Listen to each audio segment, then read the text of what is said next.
Good morning, everyone. My name is Åge Tiltnes, and I'm heading the Global Studies Research Group at FAFO. It's my pleasure to welcome you to this breakfast event, which is a collaboration between the Center for Gender Research at the University of Oslo and FAFO. Today's topic is Kurdish migration. For various reasons, Kurds have been leaving their homes in Syria, Iraq, Turkey, and Iran for a very, very long time. I clearly remember my meeting with Arafat, a young Kurdish man in the city of Diyarbakir in eastern Turkey back in 1989, and his intention to join an older brother living in Germany. Today's event will examine drivers of Kurdish migration, and it will look at how their migration and resettlement have affected women and men differently. FAFO is turning 40 this year. From the outset, FAFO has conducted research on the settlement and integration of migrants and refugees in Norway, some of whom have been Kurds, as well as research on the rights and living conditions of displaced people closer to their respective areas or countries of origin in the Middle East and elsewhere. Dramatic events such as the war in Syria in 2011 and the war currently unfolding in Ukraine show that large population displacements are, unfortunately, not something of the past. Therefore, knowledge about migrants and refugees, Kurds and others, and research on conflicts that lead to displacement, as well as the assessment of policies to prevent conflict and support those displaced, will be needed also in the future. This morning, our focus will be on Kurdish migration. In addition to participants from the University of Oslo and FAFO, academics from Jagiellonian University and Krakow University of Economics in Poland will share their insights with us. All 6 participants are members of a multi-year research project called Activism and its Moral and Cultural Foundation, Alternative Citizenship and Women's Roles in Kurdistan and the Diaspora. And they have gathered at FAFO this week for a workshop. We are pleased that we can borrow them for this public event, which also is streamed and accessible online, and which will also be recorded and soon made available at fafo.no. Each of the speakers will be duly presented later, but allow me to introduce my colleague Nerina Weiss, who will chair this FAFO breakfast and who will also be the first of altogether 6 speakers. Nerina is an anthropologist and senior researcher here at FAFO and has been conducting research on and with Kurds for many, many years, often through a gender lens. Violence and radicalization are other keywords pertaining to her work. Domestically, she has, among other things, done research on asylum seekers. Nerina, the floor is yours. Thanks, Åge. Welcome again to this FAFO breakfast, and welcome also to our online guests, who are quite numerous and will join us from all over the world, actually. We will have the opportunity to discuss with our speakers at the end, and also the online audience can do so by sending the questions to the phone number, so +47 469 10 718. As Åge already has mentioned, we're lucky to currently host highly knowledgeable Kurdish scholars, and 5 of these will today present on Kurdish migration and gender. And as Åge already mentioned, in good FAFO spirit, the presentations cover the entire migration experience. We will hear about Kurdish migration in a historical perspective, hear about the current situation in the Kurdish regions, and about some of the reasons behind why people leave. We will also learn about some of the migration routes and how they are received upon arrival in Europe. And while the world is currently focusing on Ukraine refugees fleeing to the west, particularly to Poland, who has received around 2.5 million refugees within the last weeks, many have forgotten that several thousand refugees have been waiting in no man's land between the Polish-Belarusian border, many of them Iraqi Kurds. And in the title to this FAFO breakfast, we have asked what gender has to do with migration. And in the presentation and the following discussion, we will explore in what ways migration affects men, women, and queer persons differently. And in doing so, we do not only ask in what ways certain groups are particularly vulnerable, but we will also look for particularly spaces of opportunities. But before I invite the first of our speakers to present, I want to give you a few facts in order to contextualize today's presentations. The Kurds are said to be the largest nation without a state. There are between 30 and 40 million Kurds worldwide, the vast majority living in Turkey, in addition to Iraqi Kurdistan, Iran, and Syria. As we will hear more later, the history of the Kurds in all the countries is not a peaceful one, and Kurds have left their homeland in several waves throughout the last century. Many have migrated to Europe, which currently hosts around 2 million Kurds. And albeit split in a number of different organizations and political parties, the Kurdish diaspora is highly politicized and regarded as one of the best organized communities in and throughout Europe, which transcends local and state boundaries and operates on a transnational level. Kurdish scholars and activists frequently host seminars and conferences at the European Parliament in Brussels, for example. The diaspora has been central in disseminating information on the situation in the Kurdish areas and mobilizing international support for the Kurdish cause. And in the following presentations, we will also learn more about in what ways the Kurdish diaspora plays a role in the migration pattern of Kurdish migration today. I will thus invite,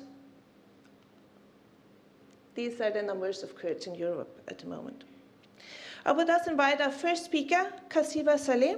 Kasiva is a cultural sociologist and genocide scholar. She holds a PhD from Queen's University, Canada, where she specializes in cultural sociology of violence and Kurdish genocides in Iraq. She is a multiple award-winning author of over 10 fiction and non-fiction books and has written many articles and academic papers. She also founded and was editor-in-chief of 2 Kurdish journals, Nvar and Nevekar. And Kasiva will present today the exodus prompted by migration in southern Kurdistan, vulnerability and empowerment of women. Good morning, everyone. Thank you for being here in this early morning. According to UNHCR, the global forced displacement has surpassed 84 million in mid of 2021. And the same sources mentioned that Turkey hosts the largest number of refugees at 3.7 million. I believe if the UNHCR didn't depend only on the number, but also the size and capacity of the country, would have said that this little autonomous region that called Kurdistan of Iraq hosts the largest number of refugees at over 2 million refugees and internal displaced, which is a lot for the size of the region and the capacity of hosting only about 4 million people. The major causes of migration to and from Kurdistan are the security and war conflict, political and religious sectarianism, dictatorship, human rights violation, economic sustainability, job opportunities, political instability, natural disaster and climate change, personal development, Arabization and geopolitical change, fascination with the West, and overpopulation. Today, I would be able in such a short time only to give a short overview of overpopulation and the economic crisis. Even before the emerge of ISIS, Iraq was one of the largest internally displaced population in the world at 1.3 million. With the emerge of ISIS, this number tripled and majority of them relocated to Kurdistan region. This is in addition of the thousands of Syrian refugees, where even as of August 2021, there was still about 249 million Syrian refugees and about 249,000 Syrian refugee and about 38,000 other nationalities refugees. Still, there are about 400,000 Yazidi displaced in the Kurdistan region, and the Arbat camp, which is originally built for 5,000 people, became a home of 20,000 people. There is not an accurate statistics of the individual, but there are over 13,000 families from Rojhelat of Kurdistan or Kurdistan of Iran who flee due to the security issue and the human rights violation. And since Iraq is prone to flood, landslide, and climate change, since 2020, several thousand of family relocated to Kurdistan from south of Iraq, especially from Marsh area that close to Nasiriyah, Basra, and I believe Imara. Usually when you have overpopulation, you have economic crisis, and today economic crisis is one of the highest problem that forced migration from Kurdistan. And International Organization for Migration and United Nations Migration Survey highlight that the higher incidence of economic vulnerability is recorded among the displaced camp population, where 40% of the household are female-headed, 15% either mentally or physically challenged, and 57% of the household are jobless. These huge wave of the internal displacement and migration create two new forms of the economic crisis for the Aboriginal citizens of Kurdistan. And one of them is the high unemployment rate, and that because due to the business sector usually provide the job opportunity to the Syrian refugee, and because they work with the lower wage compared to the Aboriginal citizen, that lower wage wouldn't cover their expenses since they don't live in the camps, and people who live in the camp, they receive some allowance, some food portion. They don't have all the expenses of the Aboriginal citizens. The second problem or the economic crisis is that the Kurdistan financial system is rentier economy with 2/3 of the household on the public payroll. And majority of the people have really low income on this payroll. For example, 87% of the household have monthly income of less than $1 million Iraqi dollar, which is equal to 850, and 36 households have monthly that's less than 500,000. And only 13% of the population have over 1 million, which means that the majority of the people live in severe poverty, yet because the Iraqi government put the financial restriction on the Kurdistan regarding the 70% of the national budget, these people, since the emerge of ISIS, they don't receive their salary, or either receive it half of their salary. Like every war and conflict, this kind of crisis and overpopulation also have pros and cons.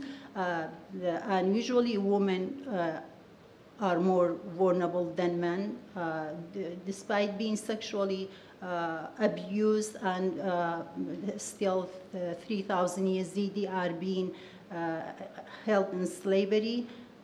You have 20% of widow women in the age of 20-24 age group, 94% at over 65 in the society that doesn't have security system or income for women. 75 of working women are working for the public sector, that's their income is on the payroll, which the group either not receiving or receiving half of their income. The pros of this overpopulation is that many diverse and more open cultures who relocated to Kurdistan encouraged Kurdish women to occupy several sectors that weren't occupied by women. So they occupied the realm of entrepreneur and small enterprise, and especially we see thousands of women who have supermarket, design, even car wash services, profit organization, restaurant, and other type of businesses. And also this crisis opened the door for many women from Iran to move to Kurdistan so they can work in the sectors that dominated by men and also have a freedom of mobility and the outfits. I have seen more women agency and social agency among the Kurdish women than before. To conclude, yes, compared to the part of Iraq and many neighboring countries, Kurdistan was enjoying political stability, economic development, and the religious tolerance. Therefore, many people migrated to Kurdistan. However, today, due to overpopulation and displacement, ruined by the corruption and overpopulation and nepotism. Thank you for listening.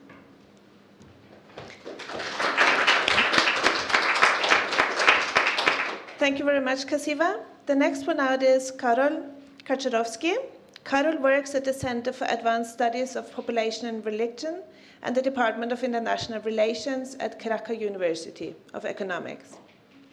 From 2013 to 2018, he was part of the project How to Make a Voice Audible, Continuity and Change of Kurdish Culture and Social Reality in Post-Colonial Perspective.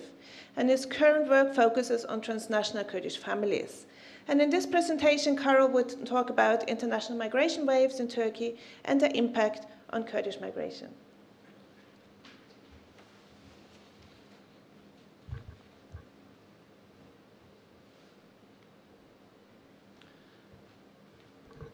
Good morning. I'd like to express my gratitude to the hosts for inviting us and giving this opportunity to introduce today's discussion. I'd like to shed some light on the internal waves of migration in Turkey and their impact on general international Kurdish migration. Since the beginning of the Republic of Turkey, we had displacement connected with regional rebellions and the military aggression towards them. And after one of such rebellions in Dersim region, from 1934, we have first official resettlement law, and this policy of resettlement as a tool to control the insubordinate regions have been continued either as official or unofficial agenda by various Turkish governments throughout the decades. And especially intensified in 1990s with military aggression, but also with envisioning large-scale ecological projects as means not only of allowing water supply or additional electricity, but also of establishing a state presence and control of other local inhabitants. But before the 1990s, since 1950s up until 1970s, we had industrialization and urbanization of Turkey and lots of economic migration that would come to the centers of industrialized country, and it coincided with large labor need in Western Europe. So we had in Istanbul, for example, the migrants who will create this housing raised at night with the hope of eventual legalization of the land on which they built it, so the gece conduced. And in Europe, we had Turkish guest workers, so-called guest workers, of which a significant part was of Kurdish origin. There was also some educational opportunities for Kurds, as in 1956 in Wiesbaden there was a first international Kurdish students association.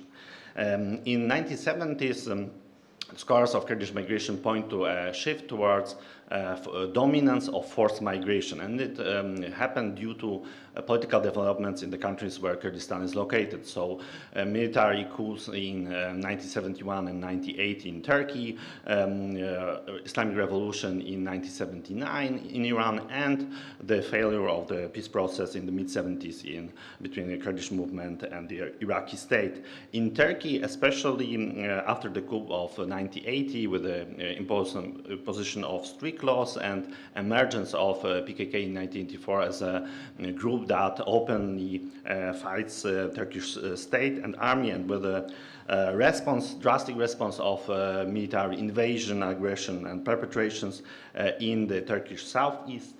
It resulted in displacement of estimations from 800,000 to 3 million of inhabitants of Kurdish southeast, and included imprisonment, forced disappearances, tortures, destruction of whole households, and casualties ranging the estimations around 32,000 of people. This, of course, created a large wave of forced migration within Turkey and also outside of Turkey.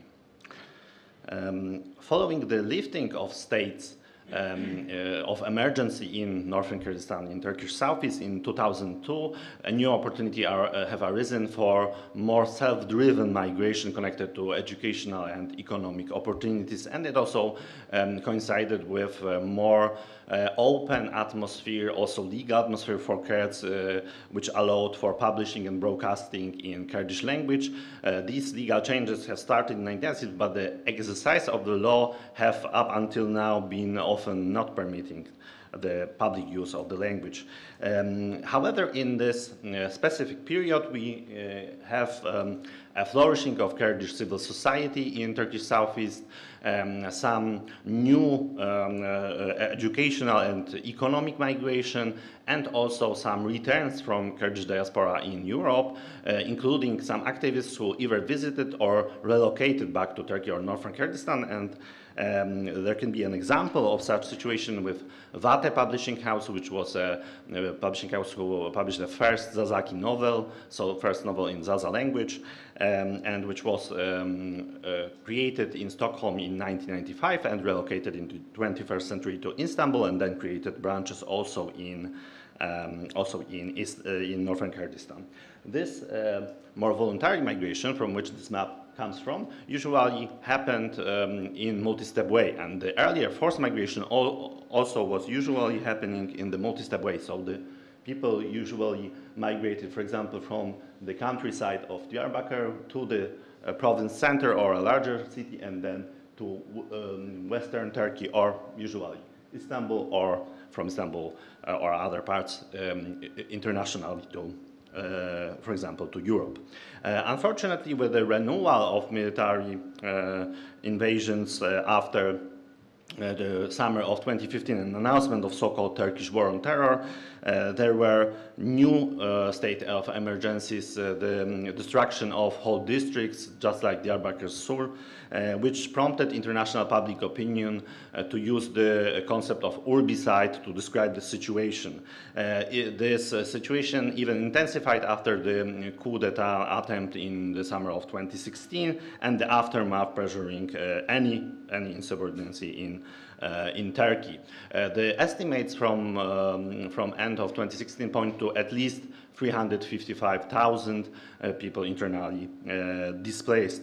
The situation of return of forced migration, even when in the following years the military operations have and aggression has eased, but the economic instability connected with general instability of inflation in Turkey have created this new economic insecurity, which also contributed to the forced migration within Turkey and also outside of Turkey.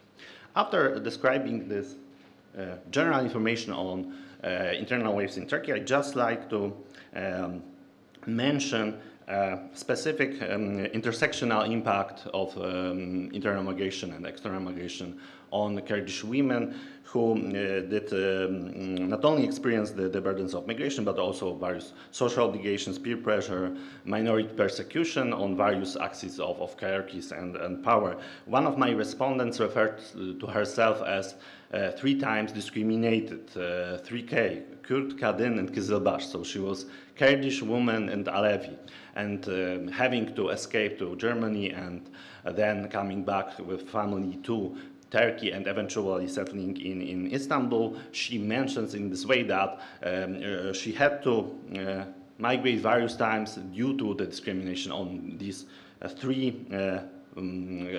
factors contributing to her identity. So this just shows a kind of complex roots and happenings of Kurdish internal and external migration. Thank you very much for your attention.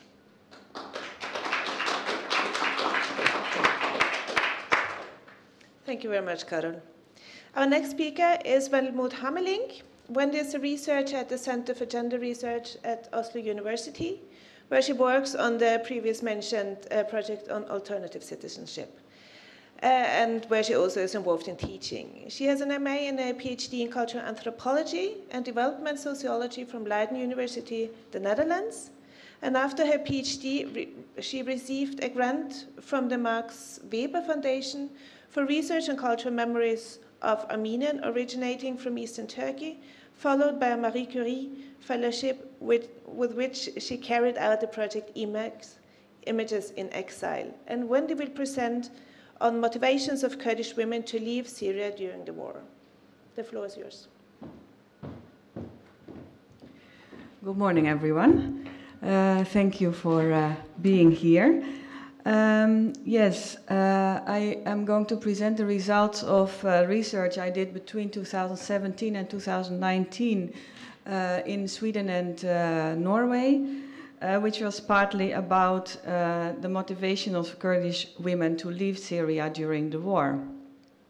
And this research is based on 21 life story interviews and long-term research contact with Kurdish women in Sweden and Norway. Part of the research was undertaken together with Rishan Günger. The women emphasized that they had no intention of leaving Syria and would never have left if not for the war. Their leaving and finally arriving in Europe was a process of decision, which often took several or many years. And they emphasized that they had many reasons that made them want to stay in Syria.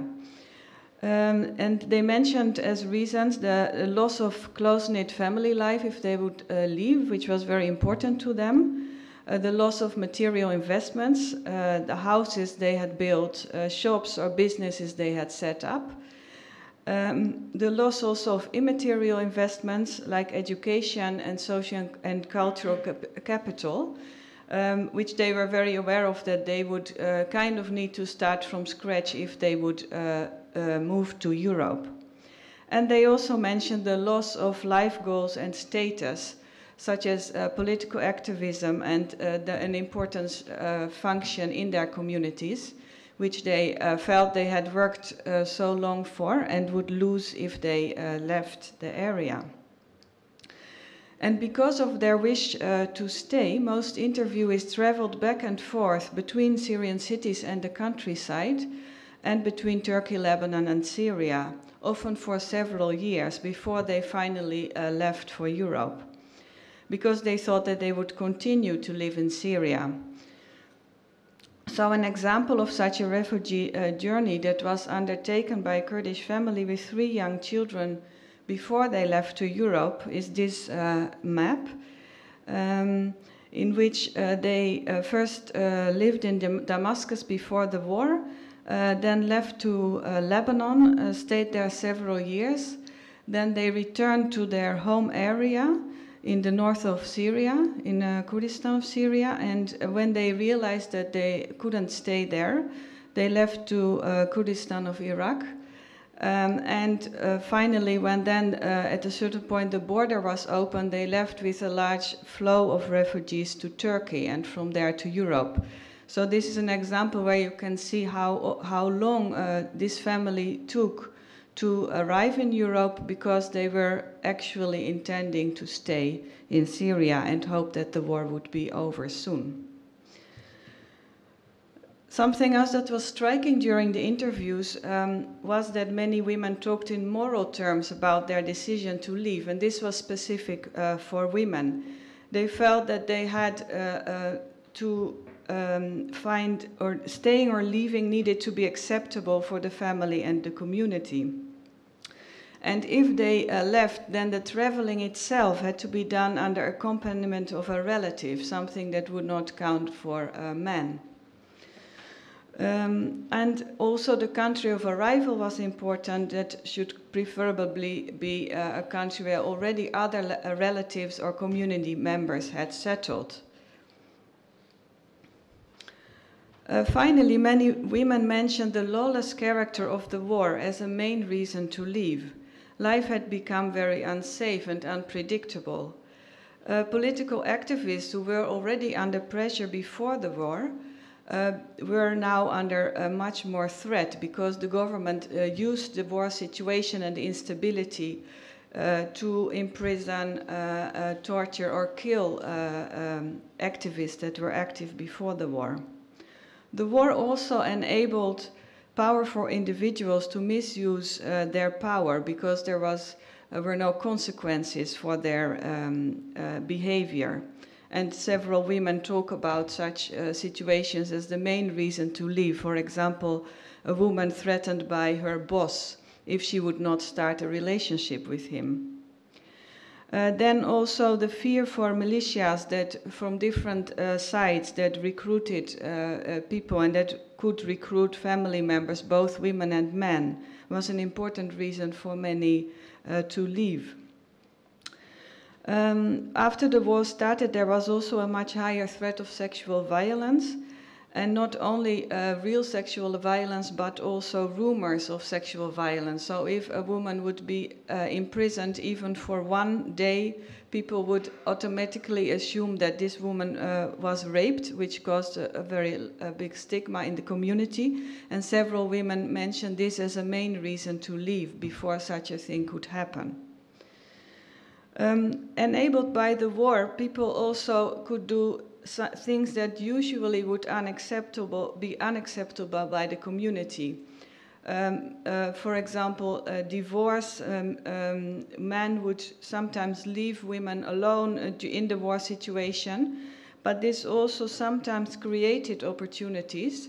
One of the women I interviewed left her violent husband, and this was only possible because of the war situation and their stay in a camp in Turkey, which made her leave with her children. So sometimes this also caused new possibilities. So to conclude, most women tried everything to stay and keep their pre-war family and working life together.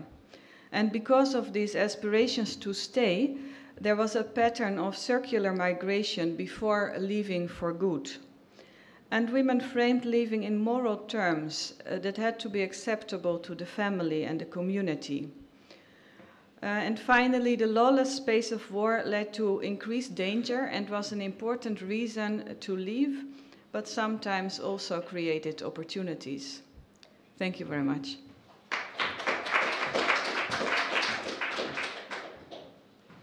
Thank you, Wendy. Our next speaker is Joanna Bohenska. Joanna is researcher at the Institute of Oriental Studies of the Jagiellonian University, Poland, and director of the section of Kurdish Studies.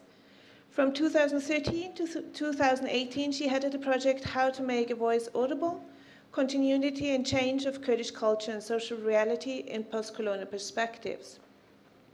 And she has mainly worked on ethics, heritage, Kurdish classical modern literature, Middle Eastern cinema and art. And today, Joanna will speak on the Polish-EU border crisis in autumn 2021 and the difficult experience of Kurdish women. Thank you very much. Good morning. Thank you for having us here. I'm going to tell you very briefly about Polish and European border crisis unfolding in autumn 2021, but as we know, this crisis is not finished yet, so it's ongoing. I must stress that what I will share with you will be mainly the experience of a translator supporting Polish volunteers, activists, and journalists to help these people, as we call them, people from the forest. And I will also tell you a few words about the difficult experience of Kurdish women. As you probably know, the crisis was orchestrated by the Lukashenko and Putin regimes. Its main aim was to destabilize Central European countries, discredit human rights policy as invalid, and distract global attention from the Belarusian, Russian military operations in the area. The outcome of this operation we can now watch in Ukraine. However, it is important to stress that this route through Belarus to Europe was not invented by the regime.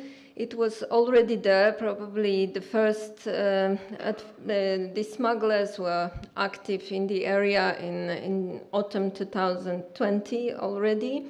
So the regime only took advantage of this movement and also brought more refugees, especially when Belavia flights were redirected from Europe to Middle East, and after opening some tour agencies that were offering cheap Belarusian visas to these migrants. However, we also must stress that also Polish authorities had played a role in this very tragic events. They dehumanized the migrants as tools of Lukashenko's regime, denying them any human capacities and not allowing the activists, doctors, and journalists to help them. For that reason, the emergency zone was declared in the border areas, and helping the migrants was declared as illegal in public media. The authorities feared that if they allow these people even to apply for asylum, not granting them asylum, Lukashenko will bring more and more people to storm the border. So it's on this map you can see the routes the people were usually taking. It is also important to think why this route. It was attractive, I believe, because it was unknown, and generally this area of Europe is not well known in the Middle East, so it wasn't used in the past and started to be discovered. Also, it's important that on this border there is in fact a wild forest, a huge forest, one of the biggest in Europe, which also on one hand it caused this route to be attractive, but on the other hand it posed a huge danger in autumn in these freezing temperatures when people who came from the Middle East were largely unprepared to make this journey to pass this forest. They were told by the smugglers that the only thing they need is to walk through the forest and then they will be taken by a car to Germany. Many of these migrants, the majority of them, were Iraqi Kurds that were fleeing economic and political crisis in their own country. On this slide you can also see the numbers of refugees. And generally it was estimated that there were between 4,000 to 10,000 migrants from Middle East, mostly from the Middle East, in Belarus at that time. And finally, to say a few words about Kurdish women experience. If men were unprepared to make this journey, women were even more unprepared and more vulnerable. They were often wearing light clothes and bad shoes, so not able to cross this forest. There were pregnant women and disabled children in this group of migrants. Mainly women were migrating as part of, as members of large families, fleeing with their husbands and children. But also there were some women flying domestic violence and who joined this larger group of migrants. And there were also old women, especially from Yazidi minorities, who were escaping the situation in a refugee camp in Iraqi Kurdistan and wished to be reunited with their families in Germany. And of course, this situation had many tragical outcomes, as the story of Evin from Duhok, who traveled with her family, 5 children and a husband. She was 7 months pregnant when she was rescued from the forest by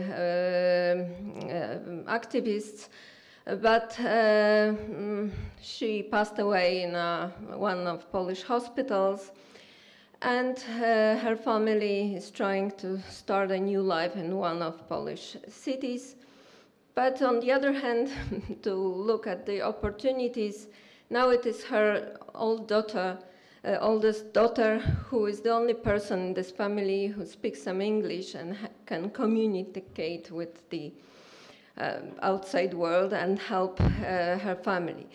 So, to conclude, this situation is still ongoing, although our attention was redirected to Ukraine. But since the beginning of the 2022, there were around 4,000 attempts to cross this border illegally again. Thank you very much.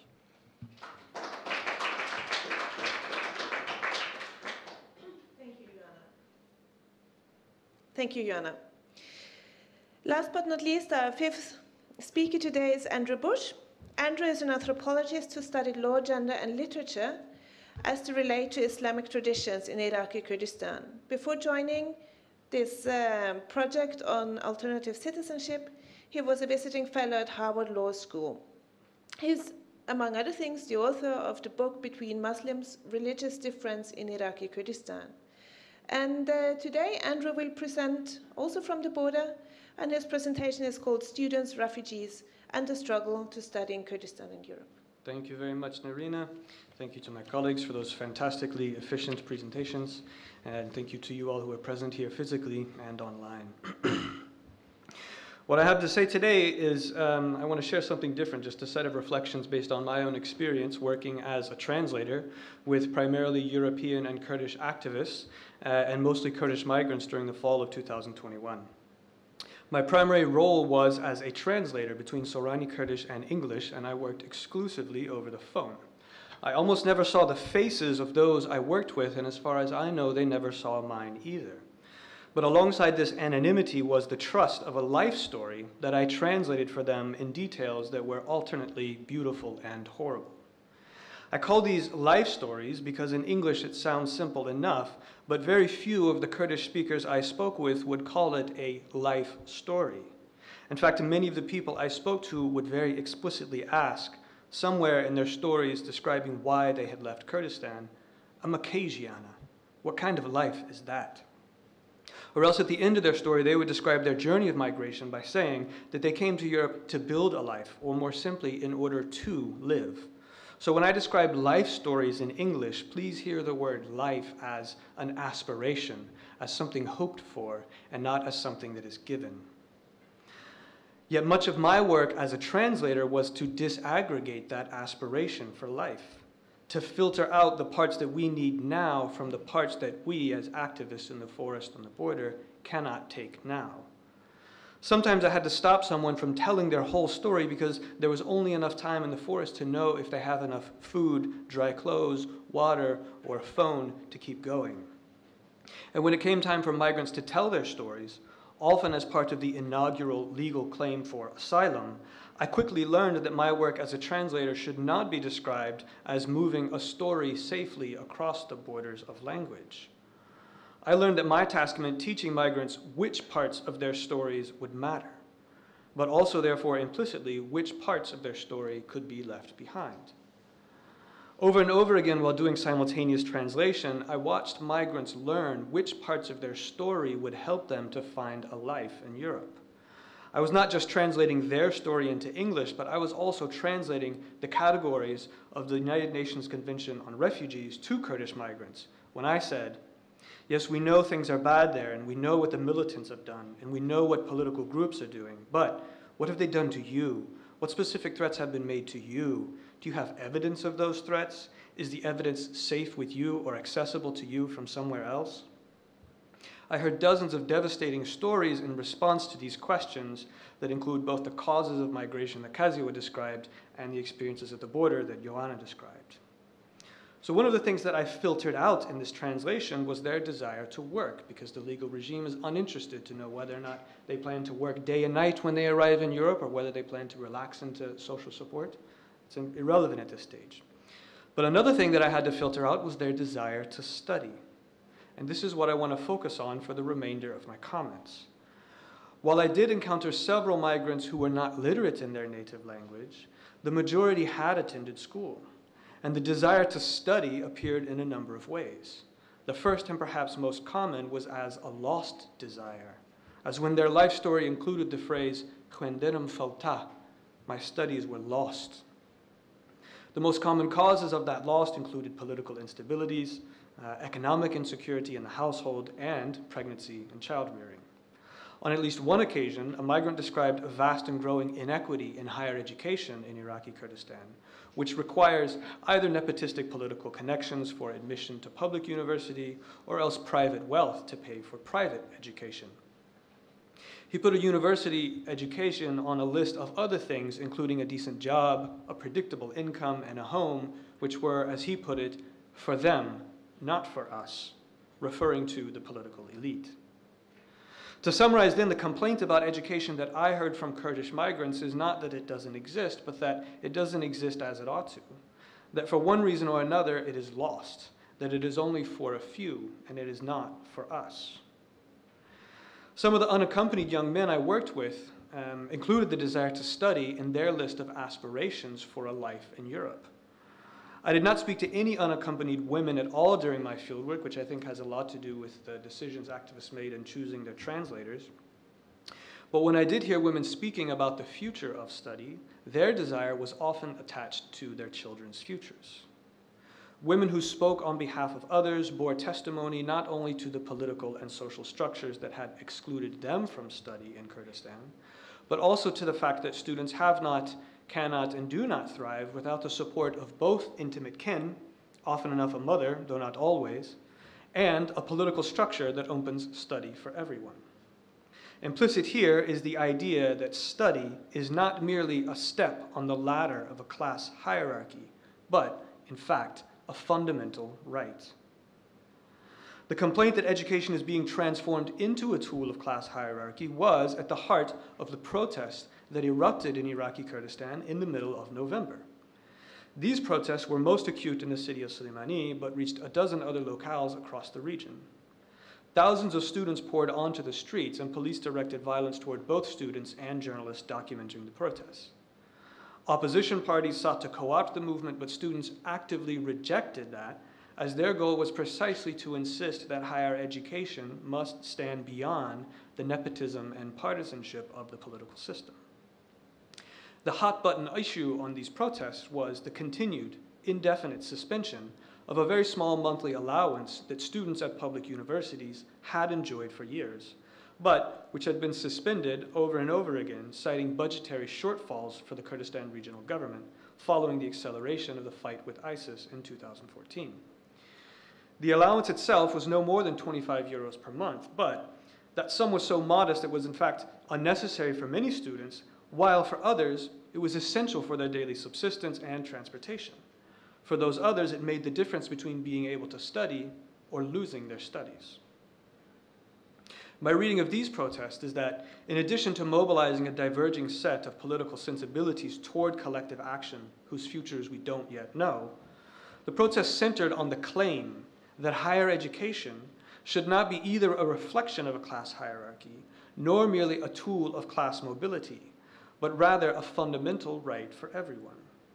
Through these protests, students claimed that the right to study is a part of a real life. In my view, and to pull together the things that I've said today, it is no mere coincidence that the demand for the right to study and the demand to build a new life reached a crescendo at the same time this past fall. The struggle for a viable life and the struggle to study are inseparable, despite their categorical separation in the regimes of international law and their commonsensical separation in our popular discourses. My point is not that there are some refugees who already were students at university or might become students at European universities.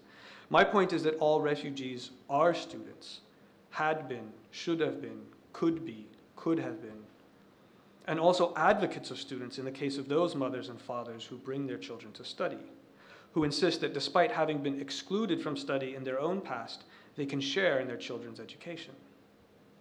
These reflections are my effort to translate a political claim that I heard coming from many migrants, alongside their claims to be protected from the valid threats to their life and well-being in other ways. And it echoes what I heard from student protesters in Suleimani. And it became audible to me precisely as I heard myself interrupt this claim as a translator, putting it in parentheses and rushing them to the point. The claim is that the right to study is part of the broader struggle to live or build a life, and that in order to succeed, the right to study must be decoupled from the class hierarchy that makes up the conditions for access to higher education. That such a claim emerged from the devastated landscape of education in Iraqi Kurdistan is quite remarkable. And in the context of recent developments in many North Atlantic institutions, which suggest a broad pattern of increased commodification of education and an increased casualization of educators, such a claim is just as remarkable and just as urgent. Thank you.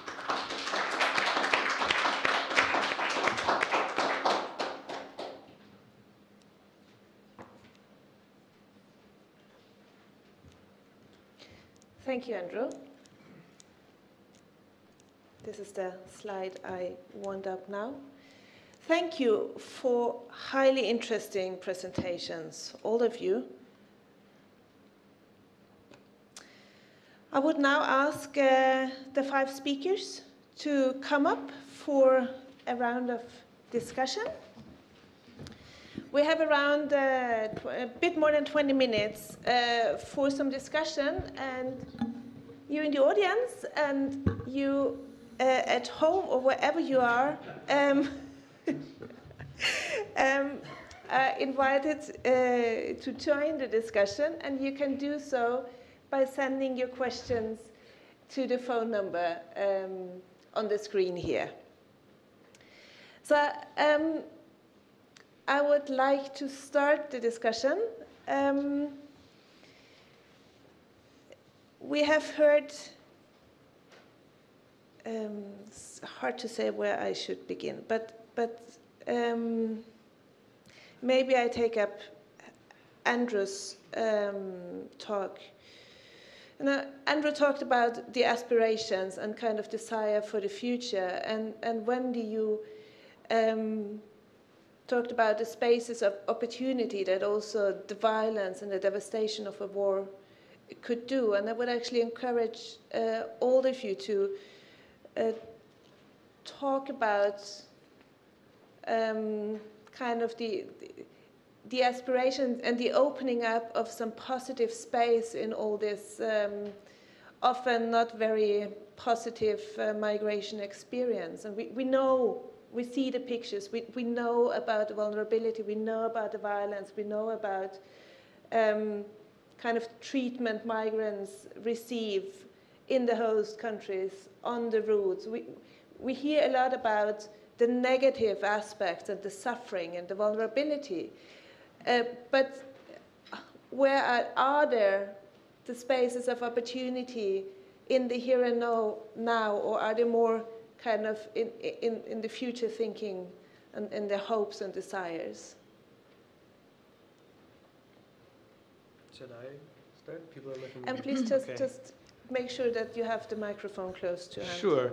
Yeah, I mean, I really appreciate that. One of the things that I was trying to think through in my reflections was, although there seems to be often a distance between the sort of peace and security of many European lives and the violence of the lives in Iraqi Kurdistan, there's actually a set of global changes in higher education that are accelerating in the North Atlantic and are deeply entrenched and very visible in Iraqi Kurdistan. So even though the political landscape is very different in terms of how political violence is distributed across these different regions, I think that what really moved me the more I thought about the things that refugees were demanding is that these claims should be audible and in fact quite sensible and quite accessible to European audiences as well.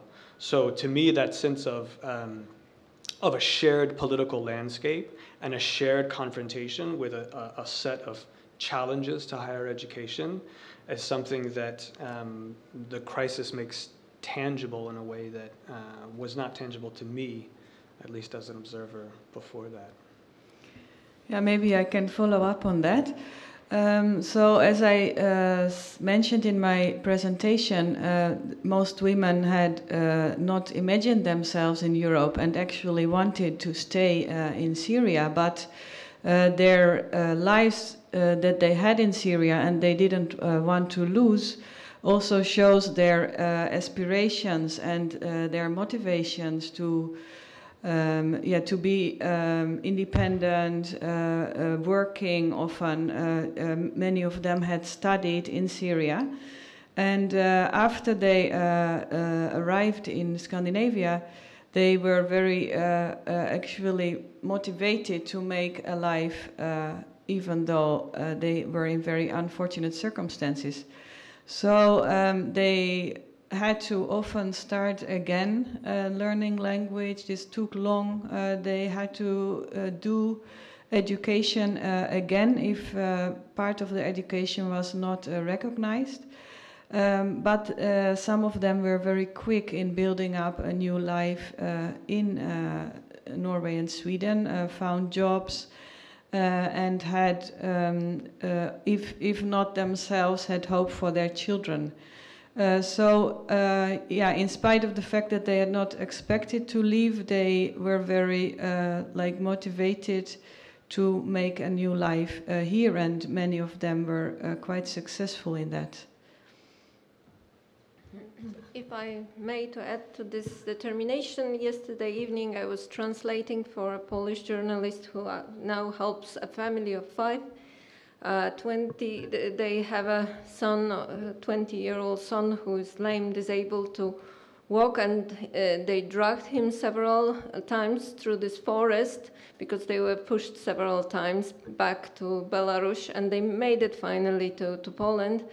And he was so determined that they came here to help his boy, and that's all. That's all of the story. What is important is that there is nothing special to talk about this forest and suffering. They came to help his son. Mm-hmm. Thank you. We have mentioned the Ukraine war and Ukrainian refugees that are currently quite welcome in Europe. And then we heard your reports from another Polish border where people have been freezing and freezing to death actually at some point. And we also know that the Kurdish, as Karol has very nicely shown, the Kurdish history is a long history, and the Kurdish migration history is a long history. So, and I think there have never been so many refugees and displaced people in the world as today. So I would actually like to, yes, we kind of work on Kurdish issues, and at thus we see kind of often the Kurdish issue is something special, but what is actually, is there something particular to Kurdish migration within this larger picture of migration and displacement today? Very easy questions, I know. So I can start. The Turkish sociologist Ismail Beşikçi referred to Kurdistan as inland colony. So as Turkish state colonizing the Kurdistan, and in this way there is a kind of parallel to invasion of Russia to Ukraine, but on the other hand, of course, there are historical differences and political differences between them. The Kurds themselves often underline that the history of Kurds is the history of persecution, of forced migration, of displacement. So this getting used to this status of someone who has to fight with the state or somehow fight for his own rights can be ascribed as a Kurdish phenomena, but also now we have multiple voices of reaching the Kurdish cause around the world. So in this way, it's different now, and the established social networks that, for example, the migration of 1990s didn't have, and the ability to use modern technology to also publicly speak about the Kurdish situation is something that is currently available, and even the Kurds themselves often would underline that the total closure of Kurdish areas or closure of all organizations, especially in Western Turkish cities like Istanbul, is not possible. So in this way, the situation has changed, and yet the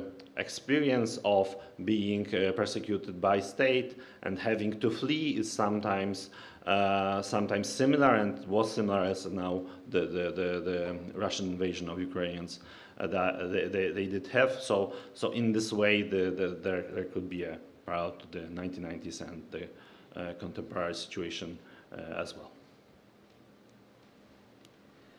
Maybe I can add to that the Kurdish situation is very much a transnational one. So already in Kurdistan, people have transnational networks. They are used to cross borders into the other Kurdish areas. They have family, friends, organizations that cross these borders.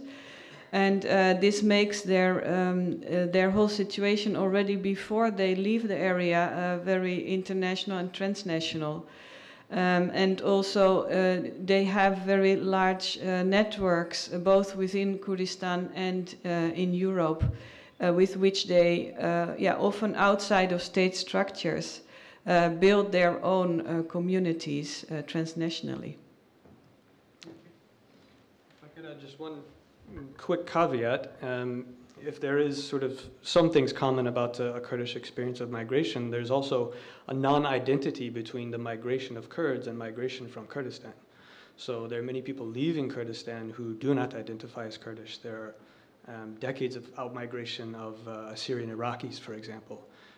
And I was not able to translate very much for Yazidi migrants, for example, but there's also a huge diversity within the populations that have been leaving Iraqi Kurdistan in particular in the past 10 years. Yeah. I was also thinking that it's so easy to talk about the Kurds and Kurdish migration as a whole, but as we have heard, they're quite different experience, and just from the Norwegian perspective, it makes quite a difference whether you're a Kurd from Syria or from Turkey. Coming from Syria during the war, you would be, you would just need to verify that you're Syrian and that you have not been involved with any of the criminalized military groups. Whereas if you came from Turkey, you would have to make it's your own life story that would decide whether you would get asylum or not. So it's kind of the collective protection or the individual protection, which kind of also makes being a Kurdish migrant or a Kurdish refugee quite a different experience. And The other thing that, of course, maybe makes Kurdish migration particular is that Kurds as such are not registered when they come. So we actually don't really know how many Kurds who have come. We can kind of see where they come from, and some afterwards maybe through, so in censuses, we may see it when they tick off the language, but actually there's no registration. They would come as Turks and as Syrians and as Iraqis and as Iranian, which also kind of makes it particular. But we've heard about kind of the history, and Wendy, you now also talked about kind of this transnational, Kurds is a transnational community, not only within the Kurdish region, but all over the world. And how we also know that there are migration routes and that people kind of often follow, wanting to go there where they know somebody. So do you know more about kind of how those previous migration waves actually have paved the way, made the routes to Europe? And we heard that the route to through Belarus actually is a very new one. But so can you say a bit more about kind of the history of migration and how this manifests today? Yes, so we can see that we can say that definitely the modern ways of migration, modern generations of migrations have benefited from social networks from previous. So when we had the first establishment of Students' Association in 1950s, and later from Iraqi Kurdistan students from southern Kurdistan in 1970s, there were political or social activist groups who have felt the political pressure even in the 60s and 70s, which established cultural or social organizations like in Brussels in late 70s, and of course in Paris, Stockholm. So there was this established road of reaching Western European metropolises. There was earlier economic migration, and also in the internal migration waves within the countries where Kurdistan is located, there were the previous migrants. So while often the refugees who had to quickly escape, like in the 1990s, didn't have larger social networks, after this period and large influxes around within, let's say, Turkey and across the borders, this ties of for example, of people from the same region, from same provinces, this hemshehri communities, which can be both as formal organizations of people from a particular province, or can be just informal, just someone, a neighbor, or someone who we know, or our member of our family. And this definitely helps as a kind of first contact and help in the establishment of migration, even if this migration is still forced nowadays, but at least these social networks help.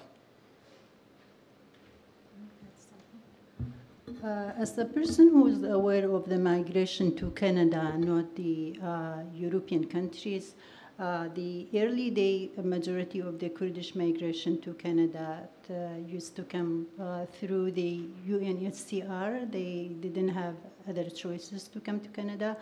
But as the Society of Aftermath and Genocide, like other Society of Aftermath and Genocide, Kurdish community since uprising of 1991, embracing education very tightly. So the new migration waves to Canada usually is through education, where these people are well educated, they speak more than one language.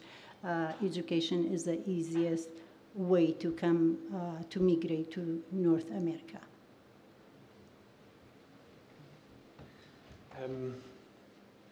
I wanted to add just one caveat. I mean, I think when we talk about migration, the temptation is to think about the successful migration, like the routes that are established by those who arrive. But also in the case of Iraqi Kurdistan, there are tens and tens of thousands of people who had tried previously, right, and been detained and been sent back. And I think that it's part of the collective memory of that experience of being detained in jails in Greece, for example, which is a very common experience among young men of my age cohort in the city of Soleimani, for example, that was part of sort of a deterrence of the idea of actually going until life became really unbearable, but is also part of what made it so tempting and appealing to hear, as Joanna put in her presentation, that people had heard that it would be a passage through the forest for an hour and then you would be picked up by a car. So that history of failed migration is also an important part of the equation, I think. Thank you. That's actually an important point. There is the possibility to ask questions.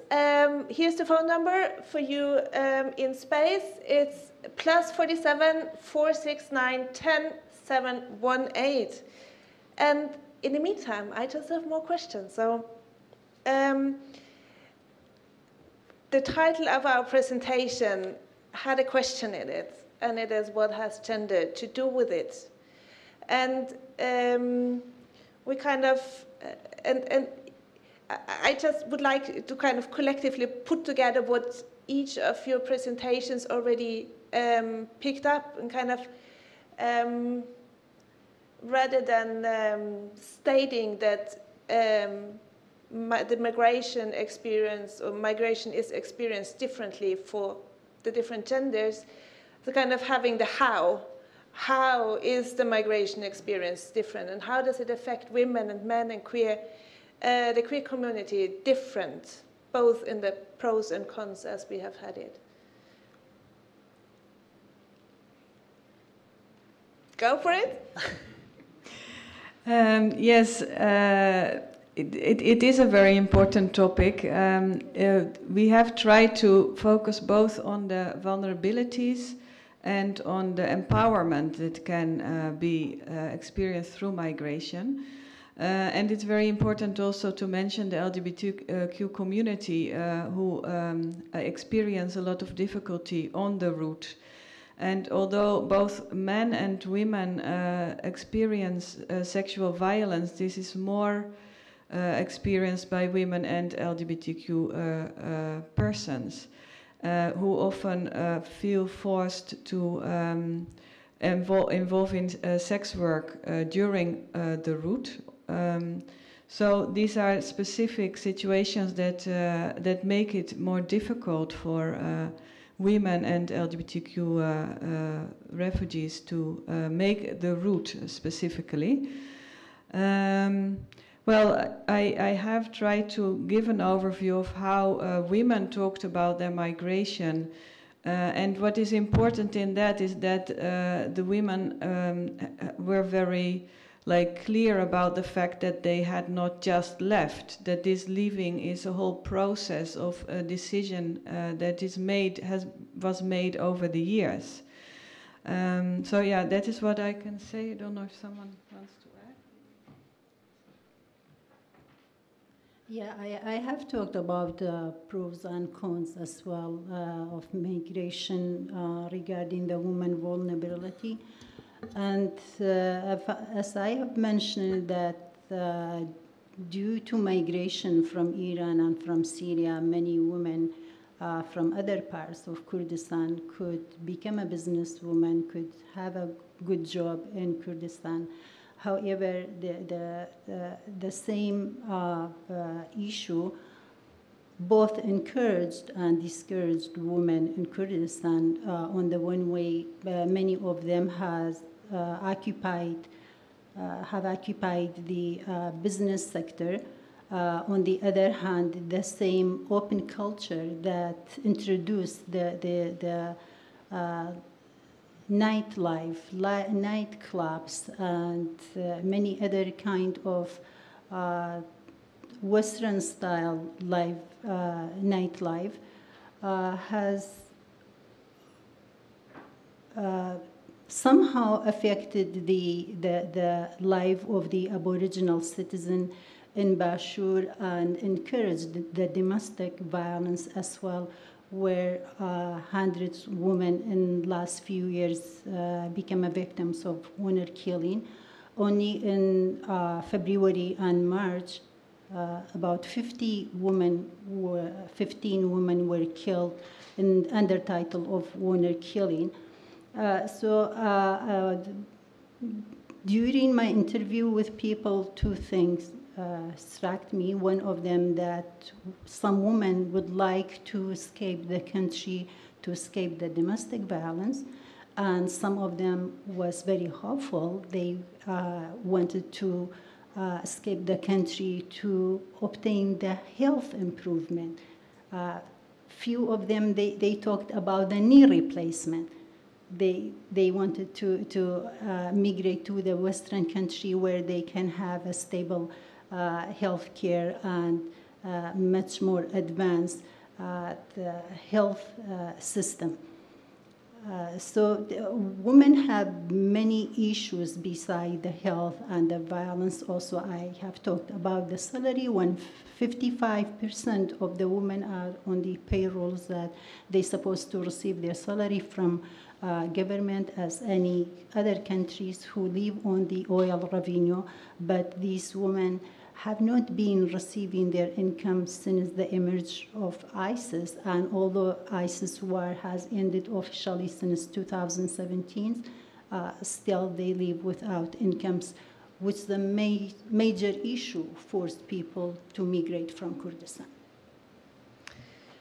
With these words, we end the FAFO breakfast.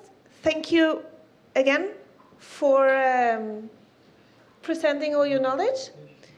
Yes, I will not, I will go around like this. In the FAFO spirit, you get a token for your talk, and you should have gotten it yesterday when it rained. I won't hope that it will rain again, but this is called a Sydvest, which is called Southwest. That's what people have on when they are on the boat fishing.